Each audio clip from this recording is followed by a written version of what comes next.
আর দেখো কত ধরনের ফুল ফুটে আছে, কি সুন্দর ফুলগুলো। যত সামনের দিকে এগিয়ে যাচ্ছি তত সুন্দর সুন্দর ফ্লাওয়ার কিন্তু দেখতে পাচ্ছি, লাল, হলুদ, সবুজ, নীল, অনেক ধরনের ফুল।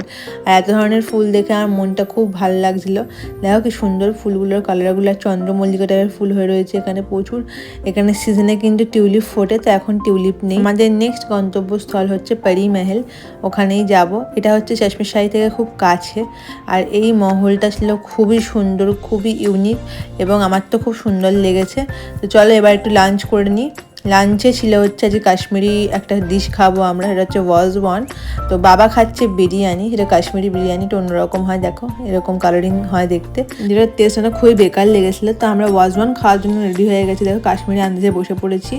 আর ওরা তারপরে দিয়েছিল স্যালাড অ্যান্ড টক দই, তারপরে দিয়েছিল আমাদের কাবাব, মাটন রোগান জোশ, গোস্তাবা, আরও অনেক কিছু। তারপরে সব খাওয়া দাওয়া করলাম, খুব ভালো খাওয়া দাওয়া হয়েছিল এই হোটেলটা থেকে। সালামি আজ